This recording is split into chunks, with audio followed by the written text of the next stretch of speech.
The question was, what attracts you to people? Okay. Funny, caring, very independent and strong, beautiful. Like, they walk in and you notice them. Like, they just like exude confidence and they carry themselves well. This season, I'm very grateful for Thomas and Camille because they make it easier to watch Married at First Sight this season, because otherwise it's a dumpster fire. Everyone else is, I don't even get it. And, this woman, somebody needs to send her home, really. Somebody needs to send Michelle home because it's pointless for her to continue to waste this man's time. The experts have brought receipts after receipts after receipts, and we still keep getting to the same point, so it's pointless. And Ikechi, the audacity to label his wife like that and sort of make those allegations. I didn't like it. I really didn't like it, and it left a very bad taste in my mouth. But anyway, I digress. Hey there, thanks for stopping by. It's Valerie. Welcome to my channel. If you're new here, don't forget to subscribe, click the like button, turn on the notification bell for when I upload new videos, and definitely leave a comment. In this episode, I'll be reviewing Married at First Sight, Season 18, Episode 9.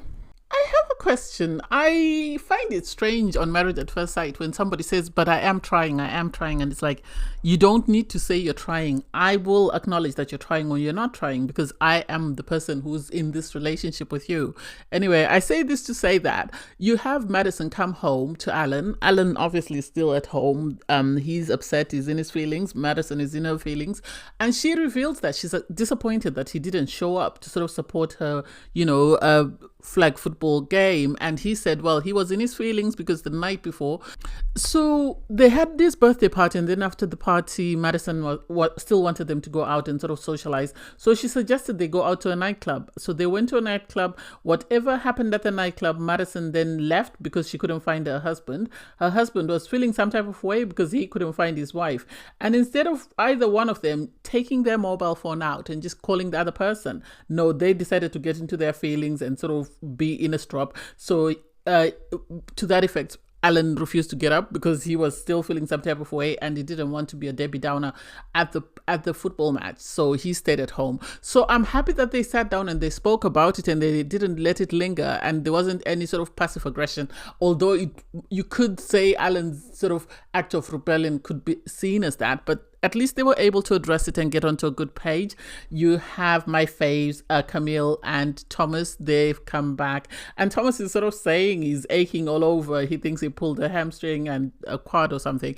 And so his wife is saying, I love seeing the competitive side of you because I love the fact that at one point you actually pushed me out of the way because you were that set to win. You really wanted to sort of keep going to get the touchdown. So that I found very appealing. She gave him a massage that was sweet.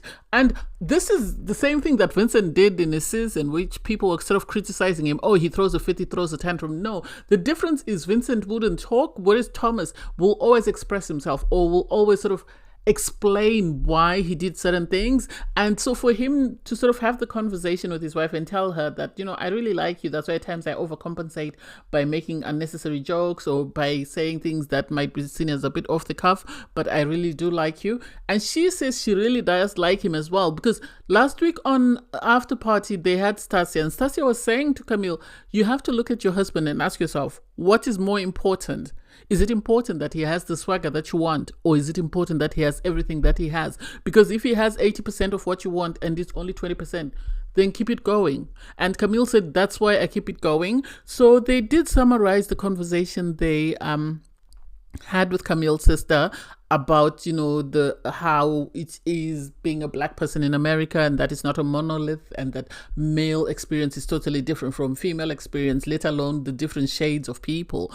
So he acknowledged that this is something that he hadn't even taken into consideration, and it's something that he now has to sort of consider whatever he does. And that was really cute to see the two of them, and also to hear Camille say to him, I want you to understand that even though there's something missing, I'm not saying I need you to fix it so that I can stay with you. I really like the person that you are, and I really don't want to change you. So I think with time, with osmosis, he will change and be the man that, well, he will get the swagger that she's after. But at the moment, I think he's an amazing guy, and I'm happy that she's giving him the opportunity and she's acknowledging his positive qualities. why does it seem like Carla is just on holiday? She's just there to find accommodation until she's good and ready to rent elsewhere. Because you have Juan go on a 30-mile ride and then he comes back only to find her, just waking up because she was fast asleep. And it's like, seriously, he's saying it's about 1 o'clock in the afternoon, I think he said. And it's like, she's there for a holiday. She's not there to be married. That's the impression that I get. You have Emem go on a friend's date with her friends. They go for a crab boil, and so they're having conversations about Meet the Family, because one of her friends was at Meet the Family, and her friend still feels some type of way because of the comment that Ikechi made when he said she's very aggressive. And it's like, this man, I agree that I don't think he likes his wife. I think he got the wife that he didn't want. I think, yes, beauty wise she's it, but I think he thought he would get somebody gullible, someone who'd eat up any nonsense that he was willing to dish. And so realizing that actually he's been matched with someone who's way above his league, he's punching someone who's more accomplished than he will ever be, is something that he can't sort of fathom. And the idea that she has a voice to speak up for herself and knows what she wants from life, these are the things that he can't get over. And I think this is why he's looking for excuses as to why his relationship is not working. I think her holding his feet to the fire is something he wasn't expecting. I think he expected to be matched with someone who's very sweet, someone who's very loving. MM comes across as that, but he didn't expect the other side, whereby she's self-confident, she's able to self-advocate, and this is why he's throwing a fit. You have David go with Michelle on a date to her friend's brow, little shop. And it's like she's advertising for her friend. This is all that it is, because she could have easily brought her friend to her home to when they had Meet the Family, and they could have had this conversation there. But she decided to pimp her friend's business, and that's why they've gone to the friend's place. The friend still seems very welcoming, very accommodating. She did have very sound advice to give, David, but I think it's a waste of time. I think this woman is checked out, and so David is better suited looking for someone who's interested in the same things that he's interested in, and leaving this woman alone. One thing about me is I watch a lot of dating shows, and when I do come across a couple I like, I go hard for them. And Camille and Thomas, oh my god, my little heart is excited.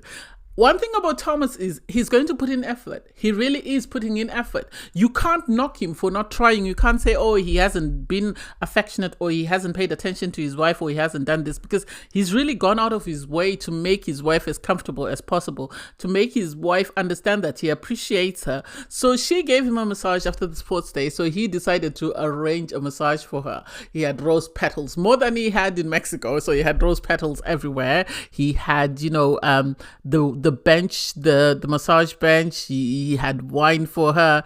And so when she walked into everything laid out for her. And the excitement on Camille's face was very endearing. And she actually said, no one has ever done this for me. And this is why I say, when you're married to a stranger, look at his good and his bad and weigh which is better or which is more important to you. Because at the end of the day, he might not have swagger, but what he has in abundance. And so Camille has to decide, does she want to stay married to a man who's loving, caring, empathetic, compassionate, understanding, and willing to change? Or does she want someone with swag who's going to treat her like crap?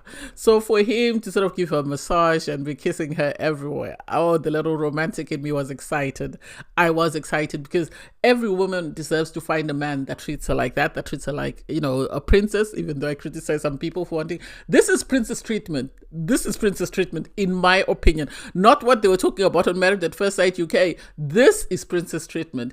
And for Thomas to say to her, I, am getting ready, to become physically intimate, but I don't want to push you into doing anything you don't want to do, or anything you're not comfortable with. And I'm like, well, maybe you should not have given her the massage then, because she's primed and ready. And so for her to jump off the table and say deuces to the producers, oh my God, I was laughing. It was the cutest thing ever. What I like about Camille is she receives whatever Thomas gives her, and she also makes sure she acknowledges her appreciation for his efforts, and that, he understands that he's not just doing it just for the sake of it. She is seeing everything he's doing, and she appreciates every single thing that he's doing, and it was the cutest thing ever. I loved it. I really did. Then you have Camille and Juan. Camille and Juan I personally don't understand, because they're both very physically attractive people. And I don't understand how they can't find each other attractive. But hey, just because two people are good looking doesn't mean they're going to find each other good looking, or they're going to be each other's type.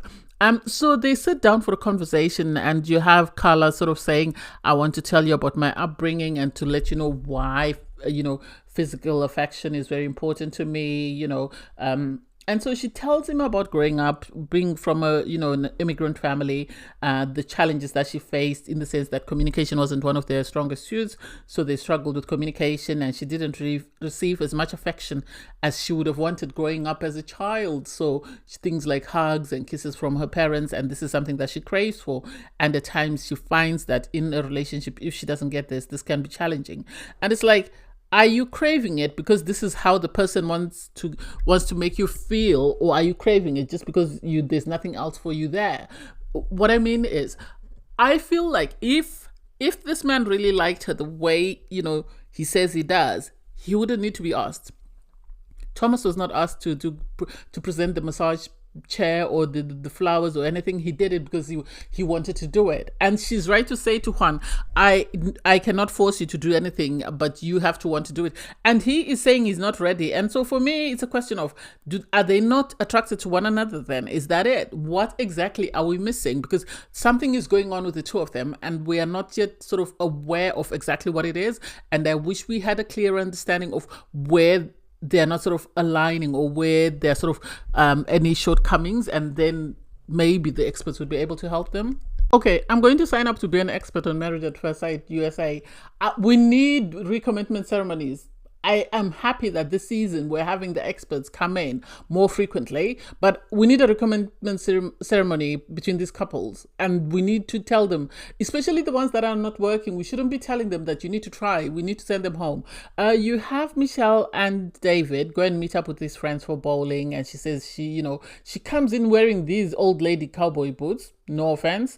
And so the friends are asking, do you expect to bowl in those? And she went, no, I was just, I will change. I don't bowl really. I only took some classes, and then blah, blah. And it's like, we don't need to hear this. We really don't. And then she goes off, my friends and I normally go trying foods and whatever. And it's like, nobody's interested. We really are not. And so the conversation, for it to get to a point whereby she's being very derogatory towards her husband, I get his frustration. But this is what you get when you ask for someone with blonde hair, blue eyes, and you don't ask for qualities in a person. Because at the end of the day, you got your blonde hair, blue eyes, but she's one of the meanest people ever. And you could see he's now getting to his wits' end. I think he's tired of trying and constantly putting lipstick on this pig, and it's going back in the mud, and he puts lipstick. He's tired. His friends I love, though, because they're being realistic with her. Because they asked her, do you think maybe you have unrealistic expectations? Yes, she does. And they reminded her that those expectations didn't work in the real world. This is why she's ended up on Marriage at First Sight, and yet she still has the same expectations. Why? I think she thinks she's better than him. I think she didn't want to be matched to someone like him.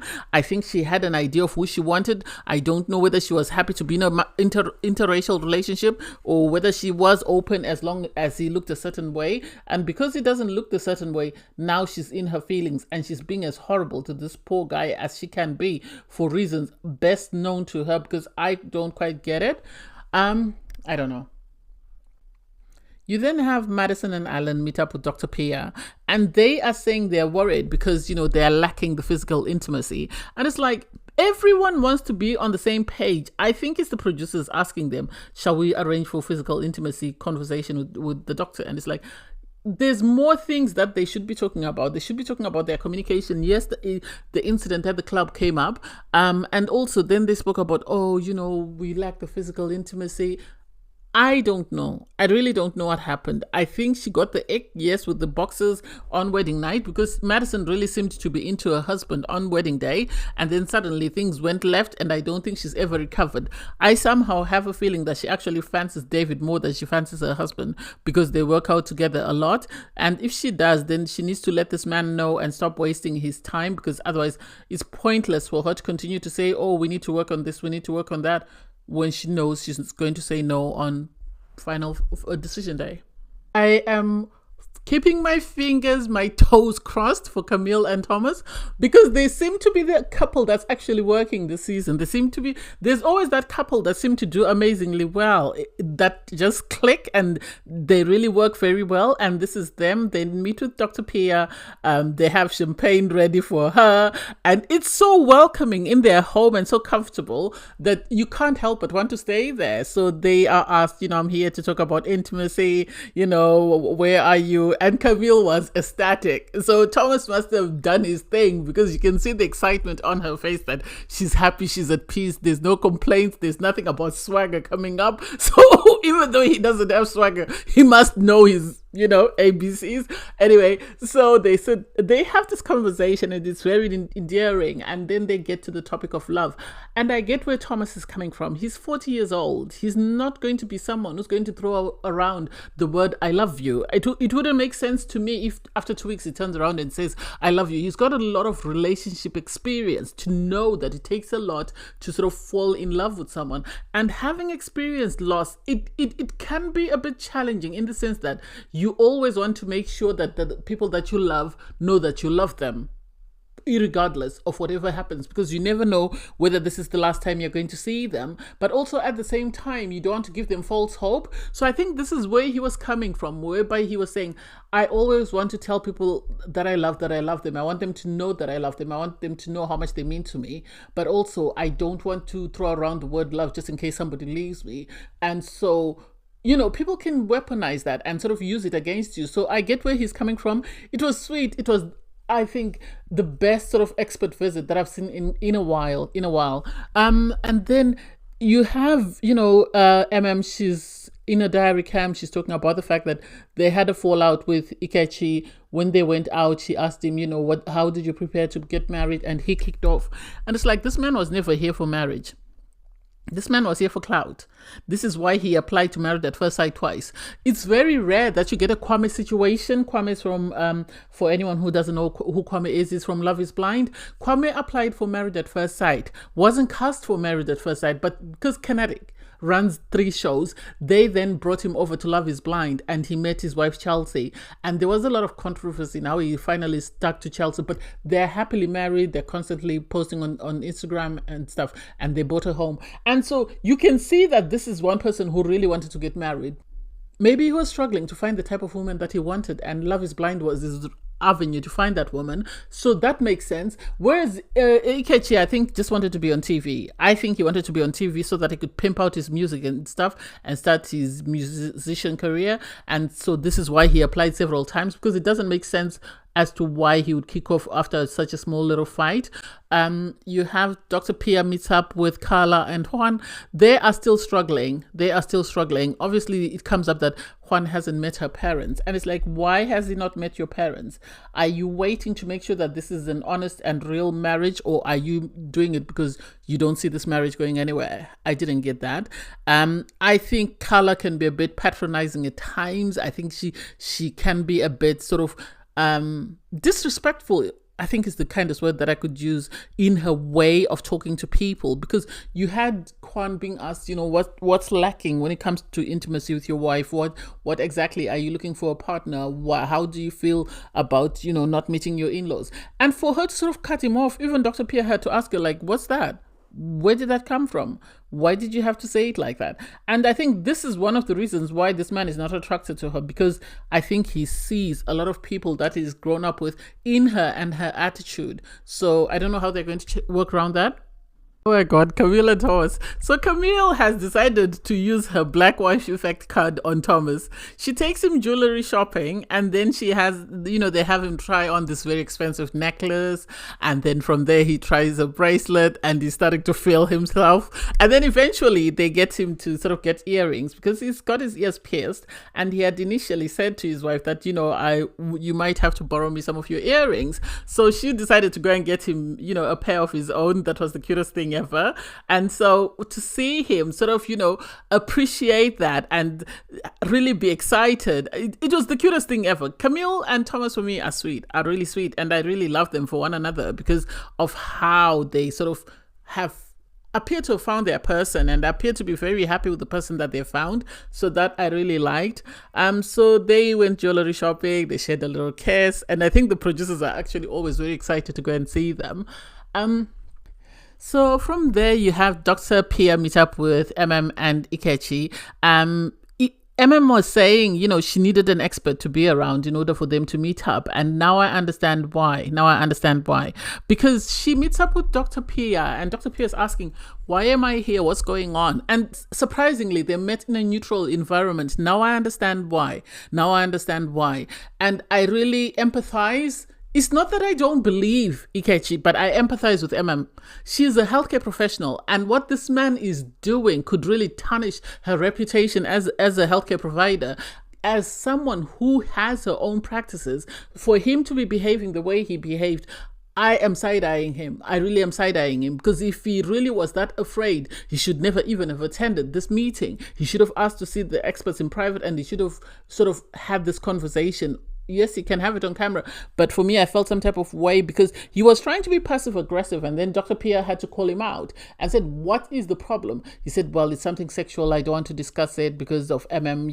I promised that we wouldn't discuss it. And then Emem was asked, do you give consent for him to disclose whatever he's saying he can't disclose? And she said yes.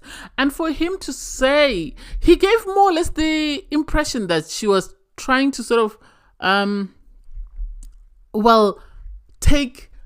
what can I say? I'm looking for a diplomatic word. She was trying to get her way with him without his consent.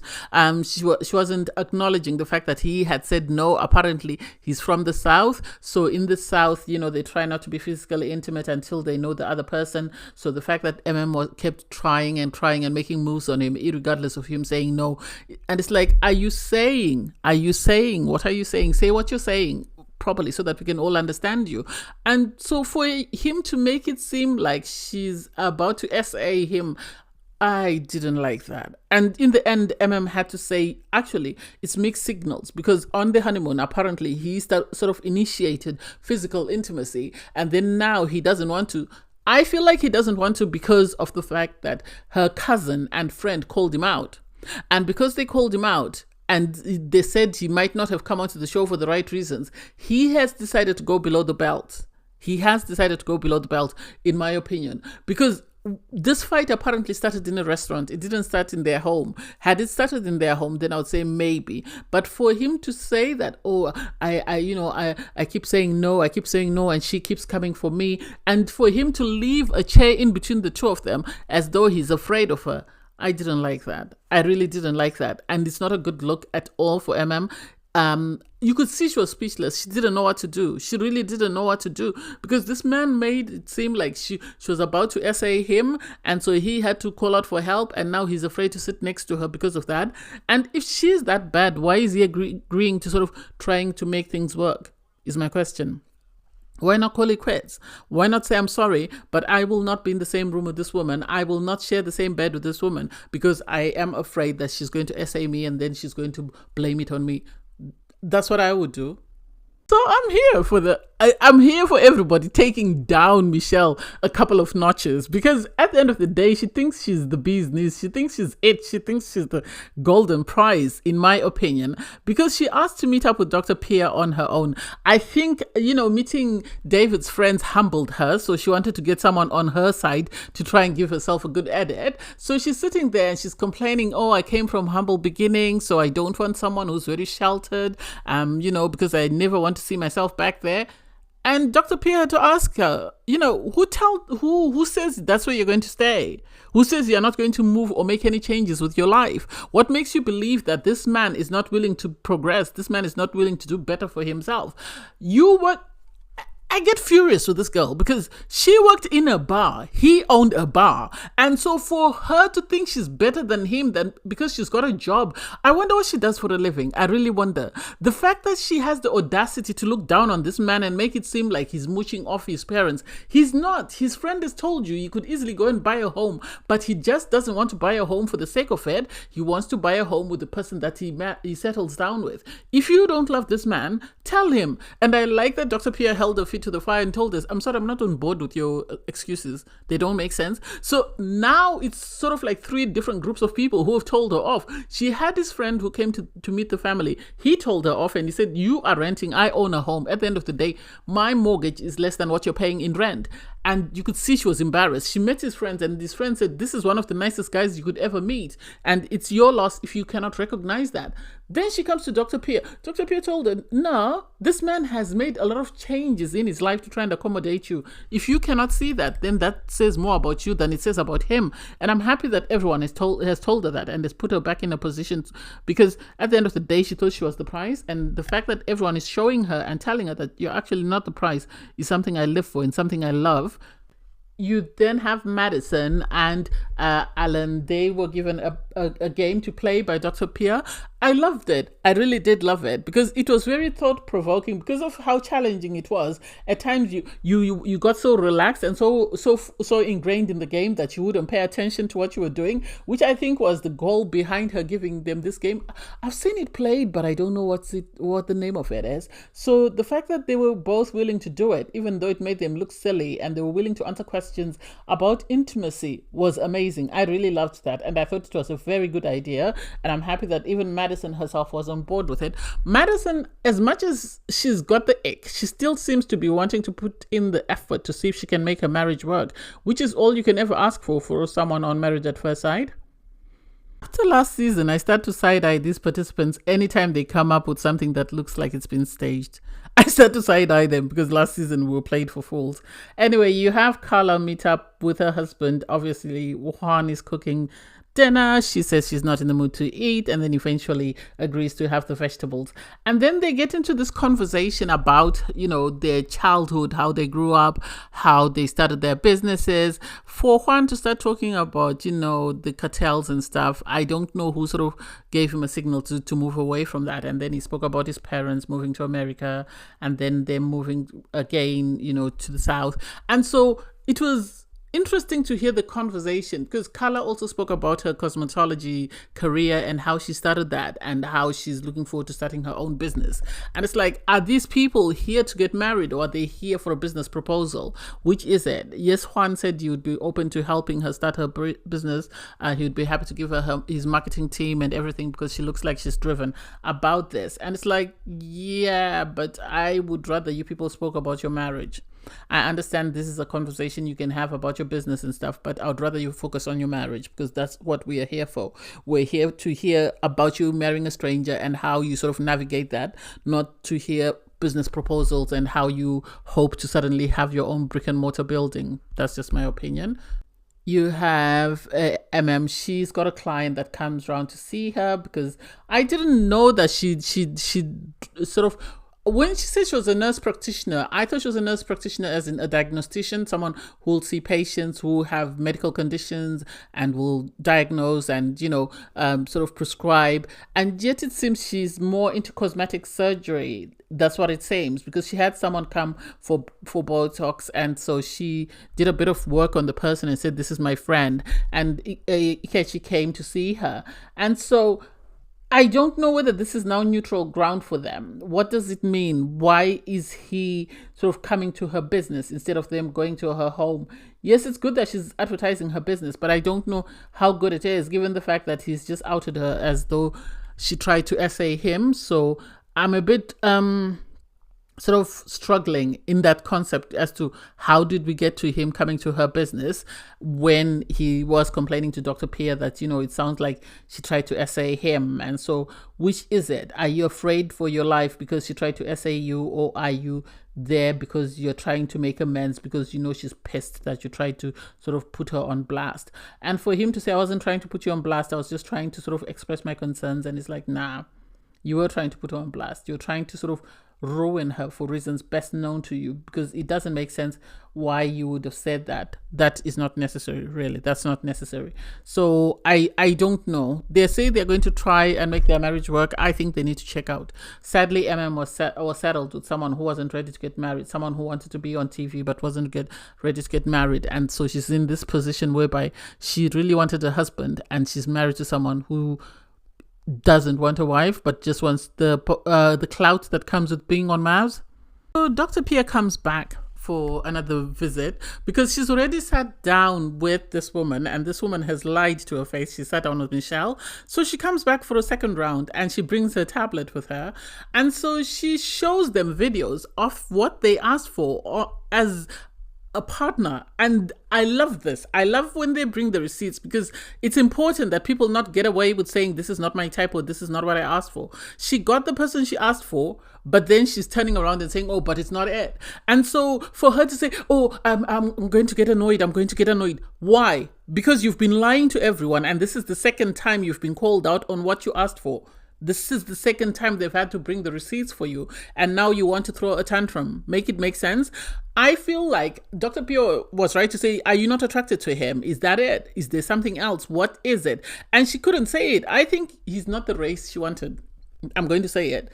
I think he's not the race she wanted, or yeah, more or less, it's not the race or the ethnic group she was hoping for. So she's decided to throw a fit and look for excuse after excuse after excuse.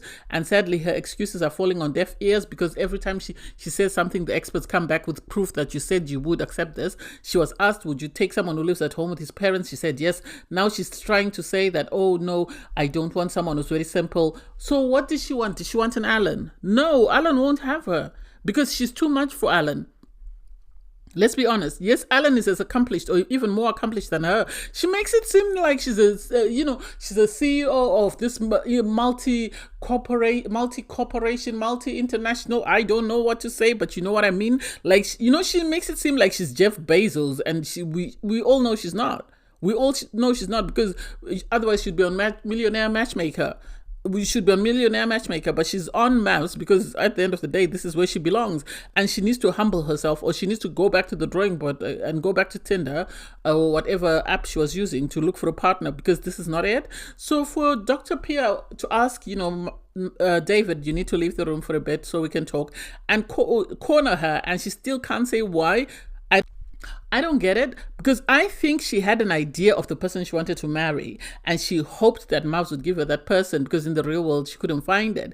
And when she was matched with someone, she still kicked off because she didn't want it. And this is a tendency that I've seen on Married at First Sight, in the sense that the experts will often match these women with guys with bag, but won't tell the wives that your husband has got bags, and they don't find out that they've got a bag until after the show, and then they're like, oh me, why didn't you tell me? And this is going to be the situation with this woman. The moment she finds out how much money this man has, she's going to realize that she made the biggest mistake of her life, because I doubt she will find someone as accomplished as David is. And poor David, next time he knows to look for a woman qualities, not her features, because your hair will fall out, you'll get wrinkles and stuff, your eye color might not change, but he looked for the wrong stuff in a partner, and this is why he is where he is, and sadly there's nothing we can do to save him. Anyway, thanks guys for watching. Please don't forget to like, share, comment and subscribe, and click the link in my video to watch my review from episode 8. Bye guys.